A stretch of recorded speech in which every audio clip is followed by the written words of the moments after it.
Well, thank you to everyone that came out this morning. I know it's a little bit cold, but it's Cleveland, and Cleveland State are the Vikings, right? So we're okay with this. It's the North Coast. This is what we're about. I appreciate coming out in the morning, especially on a day like this. It's also Bike to Work Day. Did anybody bike today? Yay, thank you for doing that, for improving our air quality today.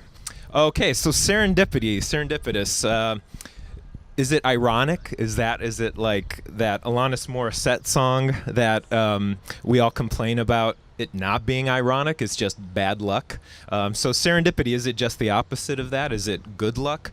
We'll see. Maybe not exactly. I think it's a little bit different than that. I don't know if you guys remember the 2001 hit by John Cusack, Serendipity. I think it's underrated. I think it's actually a pretty good movie, so you can check it out. But I'm not going to talk about that. Maybe, I'm sorry for some of you in the audience. I'm not going to talk about the movie.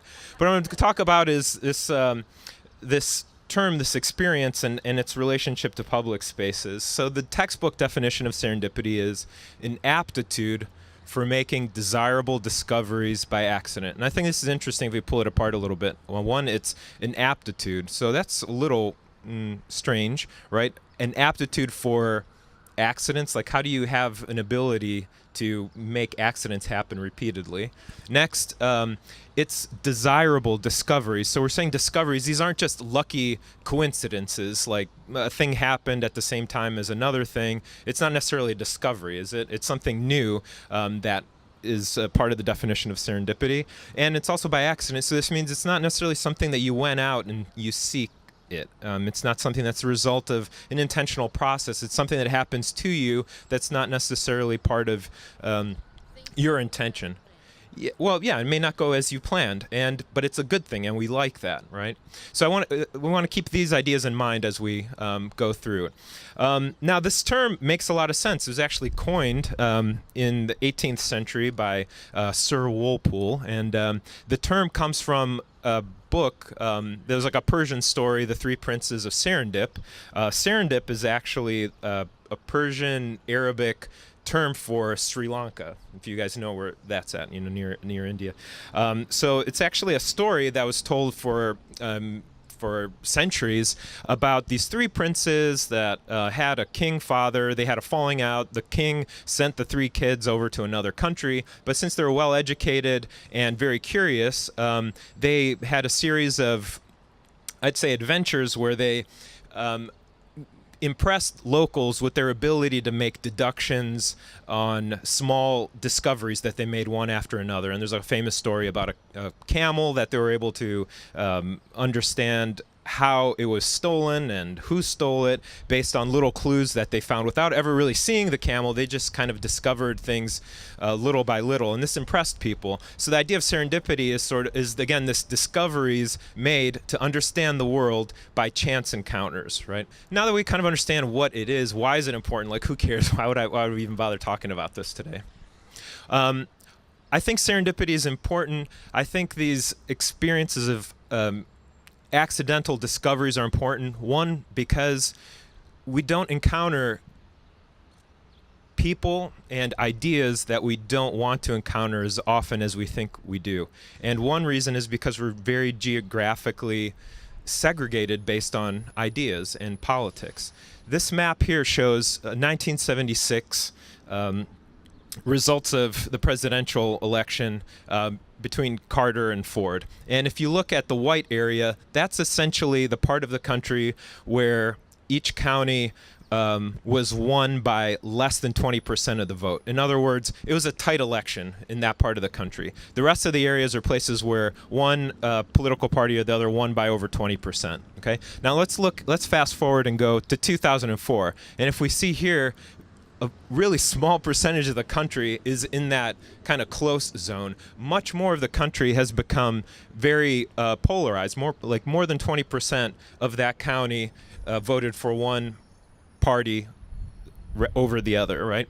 So this kind of is an illustration of this kind of segregation that we have, and when communities that are like-minded, we're less likely to encounter opposing thoughts or people that are different than us. So another reason why I think these serendipitous moments are important is that although the internet brings us access to other people and ideas, it actually doesn't provide as much unintended ideas or new thoughts as we might think.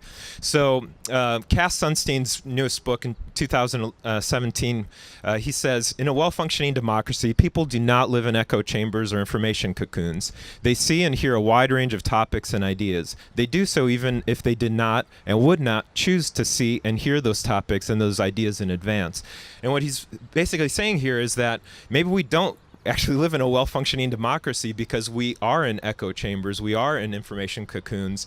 Algorithms are set up to feed us information that is in line with what we've already chosen in the past. So although we have this World Wide Web, the way that it's set up, the spaces that we encounter reinforce things we already believe, and the opportunities for serendipitous moments are more limited. So we need to make more discoveries by accident. That's what I claim based on these experiences that we're seeing. Fortunately, people are recognizing that public physical spaces and digital spaces need to be designed to create these chance encounters. At Harvard, for example, the current president started a program called Harvard Commons Spaces, where they intentionally create programs and experiences for students and people in the community to meet one another and interact in new ways that can result in innovation and new relationships.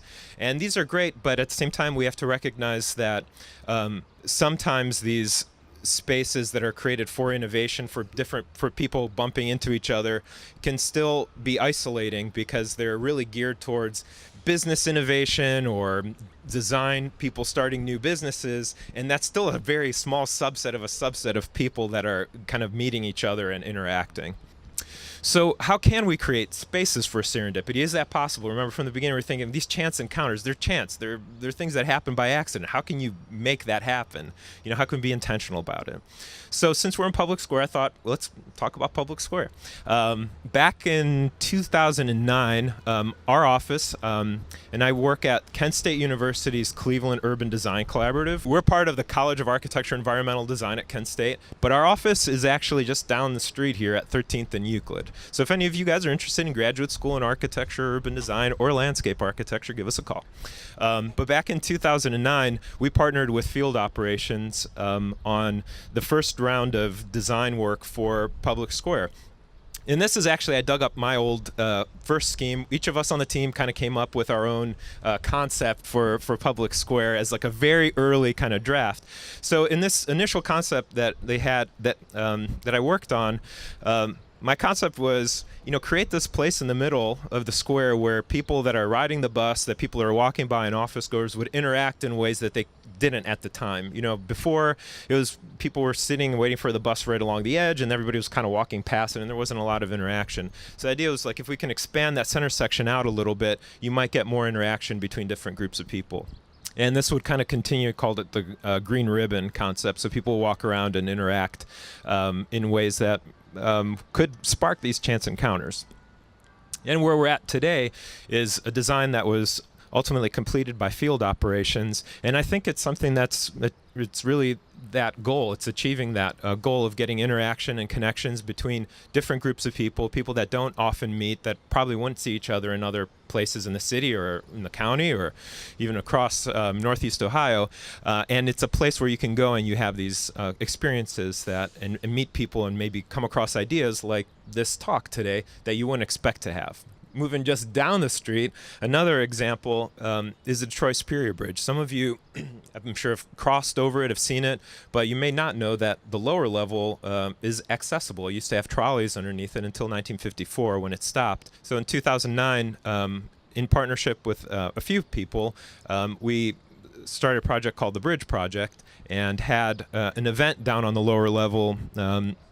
And I think 8,000 people came over 2 days to experience the lower level space. And in 2011, Ingenuity Fest held their Ingenuity Fest there. Was anybody here attended? Okay, so I see. Oh, that's pretty good. About half the room. So you guys, half the audience, kind of has seen that space. So as you know, it's an interesting venue. It's a place where I think different groups of people attended that may not have gone before and met each other. And in fact, I know of at least one couple that is now married that met at that event, and some of you might know who I'm talking about, but they had a shared love of Cleveland and wore their love of Cleveland on their sleeve tattoos, and they met each other that way, and kind of has led to a long relationship after that. And in 2012, those events led to an official planning process that we worked on that proposed improvements for it to become a public space, a full-time public space on a lower level that includes bike access and pedestrians. Here's an example of like a temporary event where we put duct tape on the ground and masked out bike lanes. What would it look like? Tested it out and invited people to come out and give us their feedback. So why does this work as a public space? Why did these two people happen to bump into each other? It's a serendipitous moment. Oh my gosh, what a miracle that we are so like-minded and we just found each other. Well, I think there's probably some, whatever going on there, but I think there's also the design element here. And if you think about the way the public space is designed, it's a linear, this space is very linear, and that means if there's two people in that space, they're probably going to run into each other because it's basically like two people wide to get across it. And if you look at that same amount of space created as a square, you're less likely to run into someone if it's in that other configuration. You might walk by someone and miss them. They might be on one corner and you might be in another and never run into each other. But in that linear configuration, it's much more likely that you'll have these chance encounters. But as I mentioned before, you can design a space a certain way, it can have the physical attributes, but if it hasn't been designed through a process that's inclusive, that doesn't have a cultural resonance, people don't feel like they're invited or don't feel welcomed, then all that design means nothing really, because you don't get the range of participants that you'd like, and you don't get those encounters with the other.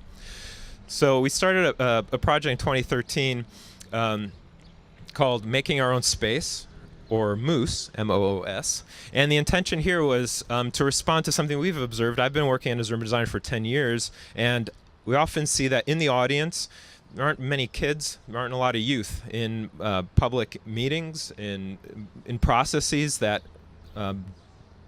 develop public spaces and what our city looks like. And then on the other side, in the front of the room, there aren't many people of color as designers that are facilitating those processes. So as a way of trying to address that on our end, this program empowers young Clevelanders with the skills to creatively transform their neighborhood public spaces. And the idea is that through after-school workshops, high school and middle school students in neighborhoods, right now it's in Cleveland's Buckeye neighborhood and in the Moreland neighborhood in Shaker Heights, we work with youth and train them to use power tools, to use equipment, and it's not just to become like a carpenter in the future or necessarily even a designer really, but to become more aware and informed citizens, to understand how places are made, how cities are created, and then they feel more confident to contribute to that process. And then on our end, we understand as designers, what is it that kids find interesting, and what are the ways that we can get them more involved in public processes. So in Britt Oval, this is in Buckeye, we've been working on a space that was didn't have anything really on it. People just mowed the lawn and had a few trees. It wasn't really used for a lot of events. So by starting off by asking youth in the neighborhood and kids that are at intergenerational school, the Boys and Girls Club and Harvey Rice School, what they'd like to see there, we took that and with OSHA training, trained them how to use chop saws, power tools, and the workshops then are led not just by myself, but by a host of other partners that are architects, designers, graphic designers in Cleveland, and people of color that are leading these workshops. And then here's Dan Bickerstaff, for example. You might know him, an architect that works out of Shaker Heights, working with Lewis here on an installation that we're building for a project in Shaker. And then this is in Buckeye. We built this platform, which is installed in Britt Oval, where it's a hangout space. We talk to the kids like, we just want a place to chill, and it's like, that's great. That's what we want to do. That's what cities are all about, is just people watching. It's that simple. Like, you just make great places for people to watch each other. That's all you need. And it's interesting. And then you get moments like this where we have kids hanging out and just impromptu dancing. You just want to dance. You're just hanging out and people are watching, and it's like a stage, and it's a great moment. But without the infrastructure or the variety of places, it makes it harder for that kind of thing to happen, right? And now there's installations on Britt Oval, picnic tables, and stoop slides that we built that face towards downtown and take advantage of the great skyline from this great vantage point in Buckeye. And we also built these other slides and poles that give kids opportunities to play and opportunities for youth to interact with seniors. This is at the intergenerational school. There's a senior housing project there where the kids interviewed the elderly residents about what they'd like in a picnic table or seating, where they would be located, how high and wide does it need to be to accommodate wheelchair access. So it kind of sparks these conversations and builds relationships through the process of designing the space. And at Ingenuity Fest last year, we were building, maybe you guys saw us out there, and this great moment happened where Rudy walked up. He's over 90 years old, and without even saying anything to us, he just ran up these ninja steps on the back, and we're like, what the heck, who's this guy? And he's like, hey, I used to work in this factory actually for, I think he said, I don't know if it was 60 years, I think, maybe something like that. He just like recently retired from there, and he told us everything about the factory and like what he used to build there and about his boss. And it was an opportunity for him to show off his athleticism at 90 years old, you know.